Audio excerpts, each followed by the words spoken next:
जी, welcome back. हम आ चुके हैं वापस और हमारे साथ अभी स्काइप पे मौजूद हैं जी डॉक्टर मानूर। फ़िज़ियोथेरेपिस्ट हैं वो, और पहले भी आती रहती है, लेकिन आज वो हमारे साथ जो हैं वो ज़ूम पर हैं। तो उनसे मिलते हैं और हम भी मिलते हैं उनसे। अस्सलाम वालेकुम। वालेकुम सलाम। कैसी हैं साम्या? मैं ठीक, आपको आवाज़ आ रही है? हाँ जी, आवाज आ रही है आपकी। अच्छा, तो मानूर, आज हम क्योंकि अभी इसी टॉपिक पे बात कर रहे हैं, जो हालात चल रहे हैं उसके, आपको पता है मुल्क के, और इसमें जो बीमारियां आएंगी फ्लड के बाद, वो भी एग्जैक्टली। एक अलग ही मसला है। तो आप फिज़ियोथेरेपिस्ट भी हैं, आपको पता है कि जी लोगों को बहुत सारी प्रॉब्लम्स आती हैं इसके बाद भी, और बहुत सारे इश्यूज चल रहे हैं। पहले तो इस डिज़ास्टर पे थोड़ा सा बात करेंगे कि क्या, किस तरह से देखती हैं आप? जी बिल्कुल, आपने ये बहुत अच्छी बात की। लास्ट टाइम भी जैसे फ्लड आया था तो काफी स्किन डिजीजेस, इवन के फीमेल्स के ऐसे जो इन्फेक्शन रिलेटेड, यूरिन इन्फेक्शन से रिलेटेड जो इश्यूज थे वो काफी जो थे वो खुल के सामने आए थे। तो मैंने खुद भी काफी इस में पार्टिसिपेट किया था। मैं खुद एक एक्ट ऑफ काइंडनेस एक एनजीओ के साथ हूँ मुंसलिक।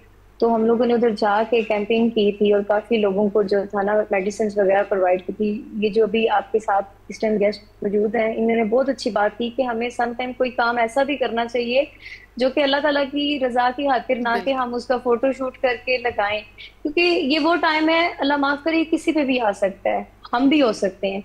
तो ऑफ कोर्स हम कभी भी नहीं चाहेंगे कि हमारी कोई पिक्चर्स लगाए सोशल मीडिया पे। और इस टाइम पे हमें अपने पाकिस्तान जो बहन भाई हैं उनकी खुल के इमदाद करनी चाहिए। अच्छा, आपके फिज़ियोथेरेपिस्ट वाले टॉपिक पे आते हैं मानूर, तो थोड़ा सा बताएं कि लेडीज़ को किस तरह से एहतियात करनी चाहिए, और वो क्या स्टेप्स हैं जिसके बाद उनको ये प्रॉब्लम्स ना हो, क्योंकि आजकल हर, मैं कहती हूँ लेडीज़ क्या, मर्द हजरात भी, इवन मुझे तो लगता है बच्चों को भी आजकल ज़रूरत पड़ रही है। Exactly exactly। अच्छा, इसमें देखें, लेडीज से पहले जो हमारा सबसे एक जो पीरियड होता है जिसमें हम बचपन, हमारा स्कूल गोइंग एक हमारा जो फेज होता है, हमें उस टाइम से ही अपनी जो बच्ची हैं ना उनको ग्रूम करना चाहिए। क्योंकि ये एक डेवलपमेंट फेज होता है। इसमें अगर हमारा हेल्दी लाइफस्टाइल होगा तो जिस एज में आप और मैं खड़े हैं या हम लेटर स्टेजेस में जाएंगे, हम उस लाइफ को सिक्योर कर सकेंगे। अगर हमारा आज का बच्चा ही सिक्योर नहीं है, एक हेल्दी लाइफस्टाइल को अडेप्ट नहीं कर रहा, तो कैसे पॉसिबिलिटी है कि हम उसको, उससे ये उम्मीद रखें कि वो लेटेस्ट स्टेजेस में जाके एक हेल्दी लाइफस्टाइल करेगा। इसकी मैं एग्जांपल आपको इस तरह से देती हूँ कि दो अगर बच्ची हैं स्कूल गोइंग फॉर एग्जांपल, एक हेल्दी लाइफस्टाइल को अडॉप्ट करिए और एक एक अनहेल्दी को करिए। जो हेल्दी लाइफस्टाइल को अडॉप्ट करिए उसको ये पता है कि मैंने अपनी हर चीज को एक स्केड्यूल लेके चलना है, मैंने रात को टाइम से नींद लेनी है। मैं नींद लूंगी तो मेरी एक बॉडी है ना, जैसे हम लोग मोबाइल को, अपने लैपटॉप को चार्ज करते हैं, वो क्यों करते हैं? ताकि उसकी, वो दोबारा से अपनी स्टेट में है कि हम उस पर काम कर सके। तो ऐसे ही हमारी बॉडी का भी हिसाब है।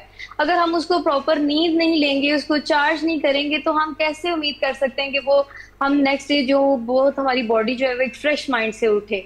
और इससे ना सिर्फ हम लोग फिजिकली बल्कि हम लोग मेंटली भी जो है वो डिस्टर्ब हो रहे होते हैं।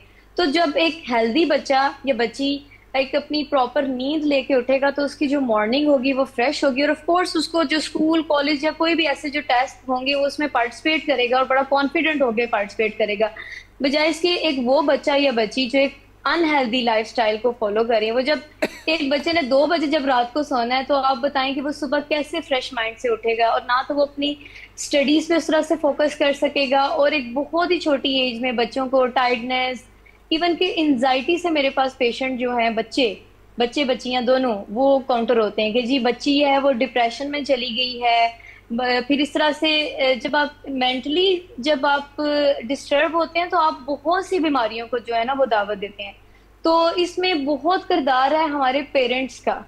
अगर हमारे पेरेंट्स हमें इन चीजों के बारे में नहीं बताएंगे तो हम इस हेल्दी लाइफस्टाइल को बिल्कुल अडॉप्ट नहीं कर सकेंगे। इसलिए देखने वालों से भी गुजारिश है, अगर उनके घर में छोटे बच्चे बच्ची हैं तो उनको स्कूल टाइम से ही इस तरह की जो है हेल्दी जो लाइफस्टाइल है उसको अडॉप्ट करना सिखाएं। क्योंकि ये एक वो फेज होता है, हमारा डेवलपमेंट फेज होता है, और हम इजीली चीजों को अडॉप्ट कर लेते हैं, बजाय इसके कि हम वो आफ्टर 30s करें, तो उसमें हमारे लिए चीजें अडॉप्ट करना जरा थोड़ी मुश्किल हो जाती हैं। बिल्कुल ऐसे ही है।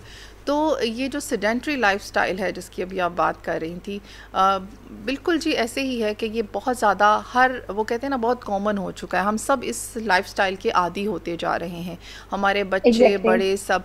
आप देखें कि बच्चों का होमवर्क तक उस पे आ रहा है, गैजेट्स पे आता है, उनको यूज़ करना है, उनको स्कूल भी गैजेट्स लेकर जाने हैं क्योंकि हमारी एग्जैक्टली। सारी असाइनमेंट्स एवरीथिंग।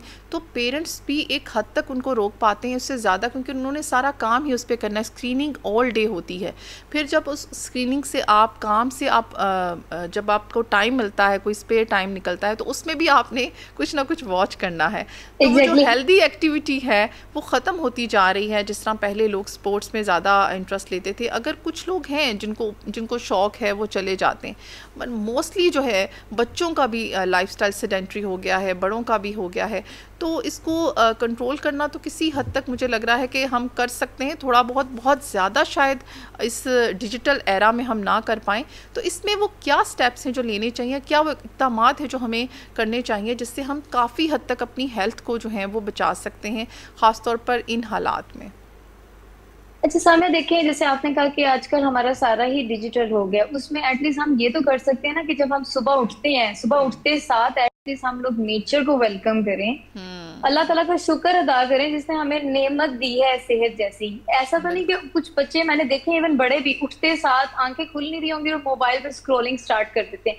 और यू वॉन्ट बिलीव, ये इतना बुरा नशा है ना कि अगर आप स्क्रोलिंग करना शुरू करेंगे शुरू ना, आपका करें। घंटा बेड पे बिल्कुल। लेटे लेटे तो वो रील्स आना शुरू हो जाती है और आपको पता भी नहीं लगता कि घंटा उधर ही बस है। जी, तो इसकी बजाय कि ये रील्स ने आधा सत्यानाश किया हुआ है। Exactly exactly. तो इसमें ये है कि एटलीस्ट इसमें पेरेंट्स को खुद भी चाहिए, क्योंकि देखिए मेरे वालदैन जो करेंगे मैंने उसी चीज को अडॉप्ट करना है। अगर मेरे वालदैन ही सुबह उठ के मोबाइल्स के साथ लगे हुए हैं तो मैं कैसे वॉक करने चली जाऊंगी? वो बहुत कम ऐसे बच्चे होंगे जो अपने वालदैन को भी सिखा रहे होंगे।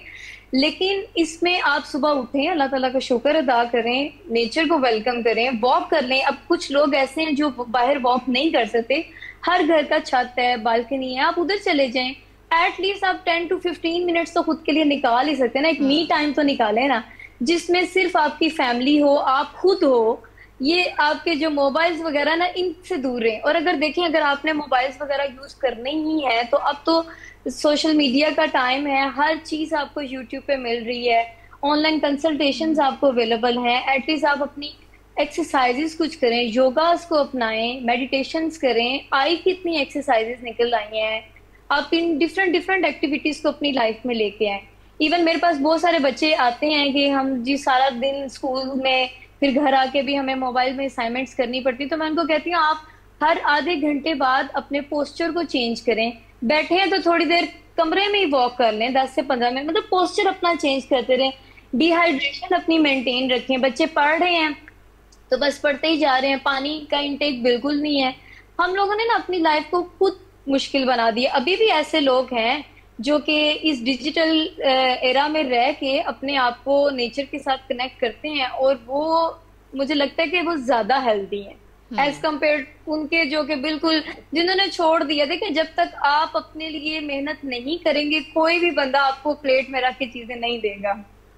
बिल्कुल ऐसे ही मेहनत तो आपको करनी पड़ती है, चाहे वो कुछ पाने के लिए हो, चाहे वो हेल्थ पाने के लिए हो। Exactly exactly. फिर ये होता है ना कि हम लोग बीमार, अब देखिए बहुत छोटी एज में आप देख रहे हैं हार्ट अटैक के इश्यूज हो रहे हैं, स्किन इश्यूज हो रहे हैं, ओबेसिटी का बहुत ज्यादा इशू है। बच्चियां अब 10 से 15 साल की एज में हार्मोनल इम्बैलेंस के साथ आ रही हैं, यूरिन लीकेज के साथ आ रही हैं। तो वो यही है ना, वो सिर्फ ये नहीं कि एक जगह बैठ के पढ़ रहे हैं, फिर उसमें वो जंक फूड भी साथ इन्वॉल्व हो जाता है, प्रोसेस फूड, फ्रीजी ड्रिंक्स। क्योंकि देखिए फूड जो मार्केट है उसने तो अपनी चीज को सेल आउट करना ही करना है। आप खाएं, मैं ये नहीं कहती कि ऐसा नहीं कि मैं नहीं खाती, लेकिन अगर मैं खाती हूँ तो मैं उसको साथ में एक्सरसाइज भी कर रही हूँ, बाद में चीजों को मेंटेन करके चल रही हूँ। ये नहीं कि बस आप जंक के पीछे लगे हुए हैं और कोई आपकी लाइफ में हेल्दी फूड नहीं है। अल्लाह ताला की इतनी नेमतें हैं, आप घर में बना के खा लें, मंथ में एक दफा बाहर आउटिंग कर लें। लेकिन हम लोगों ने इधर ट्रेंड बना लिया, ये फैशन है कि हमने बाहर से ऑर्डर करना है, हमने एक दूसरे को वो बिल्कुल। स्नैपचैट पे जब तक स्ट्रीक्स बना के सेंड नहीं करनी ना, तब तक हमारा खाना हजम नहीं होता। मैं तो बच्चों में ये भी एक ट्रेंड देखती हूँ। बिल्कुल। और खाना वही बात है, पहले ये होता था चलो बाहर जाना है तो खाना है, अब तो घर पे ऑर्डर कर लेते हैं ना। जी तो ये एग्जैक्टली बहुत exactly. अब आसान हो गया। तो एक कॉल पे आपके फुट स्टेप पे खाना अवेलेबल। बिल्कुल। तो इसने और ज़्यादा हमारा जो लाइफ़स्टाइल है वो उसको चेंज करके रख दिया है। और जबकि हम सब अब बहुत ज़्यादा अवेयरनेस भी ले रहे हैं इस बात की। आप देखें सोशल मीडिया पर भी ये बहुत ज़्यादा आ रहा है, हमारे प्रोग्राम्स एग्जैक्टली होते हैं उसमें ये बहुत ज़्यादा आता है कि आपकी अच्छी डाइट कितना मैटर करती है। लेकिन ये क्या वजह है मानूर कि इतनी अवेयरनेस होने के बावजूद, इतना इल्म होने के बावजूद लोग उस चीज़ को अडॉप्ट नहीं कर पा रहे। बात ये कि अभी आप और मुझे जो सुन रहे हैं ना, वो इस टाइम बिल्कुल इस चीज को एग्री कर रहे होंगे, लेकिन जैसे ही हमारा सेगमेंट बंद होगा उनके दिमाग से ये चीज आउट हो जाएगी। एक हम लोगों की लाइफ में ना दिखावा बहुत ज्यादा आ गया हुआ है। उस दिखावे के चक्रों में ना हमने अपनी लाइफ को बिल्कुल तबाह कर दी है। मैंने जैसे आपको बोला ना कि पहले हम खाना अपनी जात के लिए खाते थे, अब हम अपने फ्रेंड सर्कल में दिखाते हैं कि यार हम ये खा रहे हैं वो खा रहे हैं। ये भी चीज जो है ना हमें प्रमोट करती है कि हम अनहेल्दी जो रूटीन है ना उसको अपनाएं, क्योंकि हम लोग का इस लाइफस्टाइल इस तरह का हो गया सामने कि अगर आप हेल्दी रूटीन को फॉलो कर रही है ना तो मैं आपका मजाक उड़ाऊंगी, मैं कहूंगी कि यार तुम तो आजकल की लाइफ में स्टैंड ही नहीं करती। एक ये भी चीज है, जो तो पॉजिटिव लोग होंगे वो तो इस चीज को काउंटर नहीं करेंगे, लेकिन जो बेचारे थोड़े से वो क्या कहते हैं ना थोड़े डिप्रेस टाइप के होंगे, वो इस चीज को फील करेंगे और इस चीज के पीछे लग जाएंगे। क्योंकि मेरा तो डेली बेसिस पे मैं पेशेंट्स को देख रही होती हूँ ना, और ये वो चीजें हैं जो कि मैं पेशेंट से मुझे सुनने को मिल रही होती हैं, और मैं उनको फिर जो मदर्स मेरे पास आती हैं तो मैं उनको कहती हूँ आपने अपनी लाइफ तो तबाह कर ली है, अब अपने बच्चों की लाइफ को सिक्योर करें, क्योंकि माँ बाप में से किसी एक को सख्त होना ही पड़ेगा।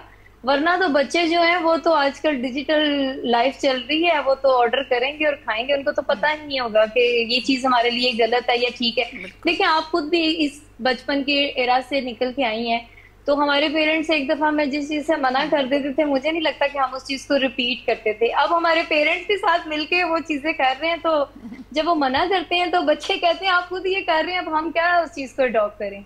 तो इसमें पेरेंट्स की भी गलती है। हमने वो चीजें जो हमें लगता है कि ये हमारी सेहत के लिए खराब है, हमने उन चीज को काउंटर करना ही छोड़ दिया है। और एक्सरसाइज कितनी इम्पोर्टेंट है मानूर? एक्सरसाइज जैसे मैंने आपको बोला कि जिस तरह हम लोग पानी के बगैर हवा के बगैर नहीं रह सकते ना, हमें एक्सरसाइज के बगैर भी नहीं रहना चाहिए। और इसमें जो हमारी गवर्नमेंट है उसको चाहिए, बल्कि प्राइवेट स्कूलों में तो फिर भी कोई ना कोई हेल्दी एक्टिविटी हो रही होती है, गवर्नमेंट स्कूल्स में नहीं है। बस बच्चा सुबह से शाम तक पढ़ रहा है, क्योंकि देखिए आधा टाइम अगर आपका बच्चे का स्कूल में गुजर रहा है और आधा घर में गुजर रहा है, तो स्कूल कॉलेज से बच्चे बहुत लर्निंग करते हैं। तो मुझे लगता है कि एक ऐसी क्लास का टाइम होना चाहिए हाफ एन आवर का, कि जिसमें बच्चों को जो है ना वो हेल्दी रूटीन इस तरह से एक्सरसाइजेस करवाई जाए। पहले तो होता था पीटीए का एक सब्जेक्ट होता था, जिसमें गवर्नमेंट स्कूलों में भी एक टीचर होता था जो कि करवाते थे बच्चों को, लेकिन अब ये भी कॉन्सेप्ट खत्म हो गया है। तो ये तो गवर्नमेंट को चाहिए कि इसके पीछे जरूर कोई ना कोई इनिशिएटिव ले, और मदर्स को, हमारे पेरेंट्स को चाहिए कि हमारे सामने ऐसी एक्टिविटी करें, क्योंकि अगेन वही बात है ना कि अगर देखें आप कर रही हैं ना तो आपके बच्चे आपको फॉलो करेंगे। ऐसे ही है। अगर मदर ही जो है वो बैठी हुई है तो बच्चों को मैं बोलूं कि बेटा आप ये एक्सरसाइज करें, वो कहेंगे मामा आप पहले खुद ही तो उठ के करें ना। तो आप बिल्कुल ये ऐसे ही है समझे कि अगर मानूर। जिंदा रहने के लिए हमें सांस चाहिए ना, तो आजकल का जो टाइम पीरियड है ना बिल्कुल। इसमें एक्सरसाइज हमारी उतनी ही इम्पोर्टेंट होनी बिल्कुल चाहिए। मानूर, बिल्कुल सही वरना कहा आपने कि वाकई हमें अपनी डाइट और एक्सरसाइज जो है ये दो चीज़ें तो लाइफ में से बिल्कुल वो कहते हैं ना निकालनी ही नहीं चाहिए, हर वक्त शामिल रखनी चाहिए, डेली की रूटीन में होनी चाहिए। आई होप कि ये बात जो है हमारी ऑडियंस को, क्या हमें भी समझ आ जाए थोड़ी देर के बाद, देखिए सामने वरना भूल इसमें जाए। इसमें हाँ इसमें देखिए थैंक। फायदा किसका है, हाँ। आपका अपना है ना, किसी दूसरे बंदे का तो फायदा नहीं है ना। बिल्कुल। हम करेंगे तो हम बिल्कुल। अपनी जात के लिए थैंक। करेंगे, अपने आप को हेल्दी बनाने के लिए। जी जी, thank you so much Manur, बहुत अच्छा लगा, बड़ी अच्छी गपशप रही वेलकम। आपसे। और बड़ा ज़बरदस्त आपने इसको समझाने की कोशिश की है, क्योंकि हम समझा ही सकते हैं अपनी ऑडियंस को और ख़ुद को भी। तो भाई आज से वही बात है, जब भी कोई फिटनेस ट्रेनर आता है मैं ये कहती हूँ आज से हम कोशिश करेंगे, तो आज से फिर से हम कोशिश करेंगे कि एक फिर ट्राई करेंगे कि अपने लाइफस्टाइल को थोड़ा सा बेहतर करें और ऑर्गेनिक फूड की तरफ आएँ और हेल्दी लाइफस्टाइल की तरफ आएँ। इसके साथ ही जो हमारे शो का टाइम ख़त्म होता है, बहुत सारी दुआओं के साथ आप लोगों से इजाज़त चाहेंगे। अल्लाह हाफ़िज़।